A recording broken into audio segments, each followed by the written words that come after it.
मध्य प्रदेश के कटनी में रहने वाली 29 साल की अर्चना तिवारी के रहस्यमय तरीके से लापता हो जाने को लेकर पूरे देश में चिंता थी। हर कोई इस बात को लेकर चिंता में था कि अर्चना तिवारी किसी साजिश का शिकार तो नहीं हो गई, अर्चना तिवारी के साथ कोई बड़ा हादसा तो नहीं हो गया। आखिर ट्रेन में सवार होने के बाद अर्चना तिवारी लापता कहाँ हो गई, इस बात को लेकर पूरे देश के अंदर चर्चा थी और चिंता भी थी। लेकिन हम आपको बता दें कि अर्चना तिवारी मिसिंग मामले को लेकर 12 दिन के बाद एक बड़ा अपडेट सामने आया और उसके बाद अर्चना तिवारी के रहस्यमय तरीके से लापता हो जाने को लेकर बड़ा राज भी सामने आ गया। नमस्कार, मैं हूं अनुराग श्रीवास्तव और आप देख रहे हैं लोकमत हिंदी।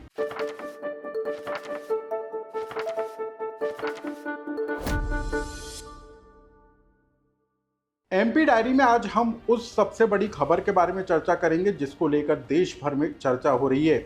मध्य प्रदेश के इंदौर में 7 अगस्त को रक्षाबंधन के पहले 29 साल की एक अर्चना तिवारी इंदौर से कटनी अपने घर के लिए रवाना होती है। वो ट्रेन में सफ़र करने के लिए चढ़ती है। नर्मदा एक्सप्रेस जो कि इंदौर से बिलासपुर जाती है, उस ट्रेन में वो B3 कोच में सवार होती है और उसकी बर्थ नंबर 3 पर जाकर वो बैठती भी है। लेकिन उसके बाद अचानक से रहस्यमय तरीके से वो लापता हो जाती है। कटनी पे उसके परिजन उसको जब लेने पहुंचते हैं तो उन्हें जो अर्चना तिवारी है वो मिलती नहीं और उसके बाद पुलिस थाने में इस पूरे मामले को लेकर 0 FIR दर्ज की जाती है। कटनी से लेकर भोपाल और भोपाल से लेकर इंदौर तक इस पूरे मामले को लेकर बवाल मचता है। सवाल इस बात को लेकर उठता है कि आखिर ट्रेन में सवार होने के बाद अर्चना तिवारी लापता कहाँ हो गई। क्या वो किसी साजिश का हिस्सा हो गई या फिर किसी हादसे का शिकार हो गई? क्या वो नर्मदापुरम में नर्मदा नदी में गिरकर कहीं उसके साथ कोई अनहोनी तो नहीं हो गई? ये तमाम तरह के सवाल उठते हुए नज़र आ रहे थे। लेकिन अर्चना तिवारी के मिसिंग मामले को लेकर 12 दिन के बाद बड़ा अपडेट निकलकर सामने आया है। सबसे पहले आप जानिए, कटनी में अर्चना तिवारी के मुंह बोले भाई जिसने इनाम का ऐलान किया था उसने क्या बताया। अर्चना तिवारी के मुंह बोले भाई ने बताया है कि उसको इस बात की जानकारी लगी है कि अर्चना तिवारी के साथ किसी तरह की कोई कैजुअलिटी नहीं हुई है और वो पूरी तरीके से सुरक्षित है। आखिर क्या कहा अर्चना तिवारी के मुंह बोले भाई ने, सबसे पहले आप उसे जानिए। देखिए, इनपुट मेरे पास केवल इतना है कि अर्चना के साथ कोई कैजुअलिटी नहीं हुई है, अर्चना सकुशल सुरक्षित है। अब क्या कहानी है, क्या घटना हुई, क्या घटनाक्रम हुआ, ये पूरी जानकारी रेल पुलिस देगी। मेरे पास की कोई जानकारी नहीं। दावा किया जा रहा है कि अर्चना तिवारी के अपने परिवार के लोगों से फोन पर चर्चा हुई है। हालांकि अभी तक इसकी अधिकृत पुष्टि नहीं हुई है। लेकिन इसी पूरे मामले को लेकर एक दूसरा सबसे बड़ा अपडेट भी आप जान लीजिए।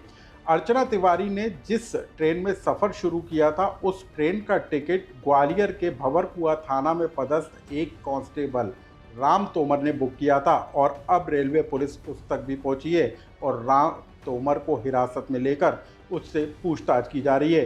राम तोमर से जब मीडिया ने सवाल पूछा तो राम तोमर ने कहा कि उसकी अर्चना तिवारी के साथ केस को लेकर, कोर्ट से संबंधित केस को लेकर कई बार फ़ोन पर चर्चा हुई है। हालांकि राम तोमर ने ये स्पष्ट नहीं किया है कि आखिर अर्चना तिवारी ने उससे फ़ोन पर किस जगह से चर्चा की थी। हालांकि अब इस पूरे मामले को लेकर जो कांस्टेबल है उससे रेलवे पुलिस हिरासत में लेकर पूछताछ कर रही है और इस पूरे मामले को लेकर भी पुलिस के हाथ में एक बड़ा अपडेट हाथ लगा है। यानी कि इस पूरे मामले को लेकर अब गुत्थी पूरी तरीके से सुलझती हुई नजर आ रही है। लेकिन क्या कहा राम तोमर ने, पहले आप उसे भी जान लीजिए। मेरी कोर्ट से रिलेटेड अर्चना से बात होती थी, विभाग से रिलेटेड, हाँ, और कोई मेरी बात नहीं। अच्छा, तो कुल मिलाकर जिस अर्चना तिवारी के मिसिंग हो जाने को लेकर पूरे देश के अंदर चर्चा थी और जिस अर्चना तिवारी के अचानक रहस्यमय तरीके से गुमशुदा हो जाने को लेकर देश में चिंता नजर आ रही थी, अब उस पूरे मामले की परत दर परत सामने खुलती हुई नजर आ रही है। इस पूरे मामले को लेकर पुलिस अब जो है मामले को सुलझाती हुई नजर आ रही है और इस पूरे मामले को लेकर पुलिस अब पूरा का पूरा घटनाक्रम खुलासा करने की तैयारी में और कुछ इंतज़ार और करना होगा जब पुलिस इस पूरे मामले के घटनाक्रम का खुलासा करेगी। लेकिन फिलहाल अब ये स्पष्ट होता हुआ नजर आ रहा है कि अर्चना तिवारी पूरी तरीके से सुरक्षित है। लेकिन वो इतने दिनों तक कहाँ रही, लापता होने के पीछे की वजह क्या थी और इतने दिनों तक मीडिया और पुलिस में ये मुद्दा छाए रहने के बावजूद आखिर अर्चना तिवारी सामने क्यों नहीं आई? इन तमाम सवालों के जवाब के लिए अब कुछ थोड़ा सा इंतज़ार और करना होगा। इस खबर से जुड़ा यदि आपका कोई सुझाव या कमेंट्स हो तो हमें कमेंट्स बॉक्स में लिखकर ज़रूर बताएं।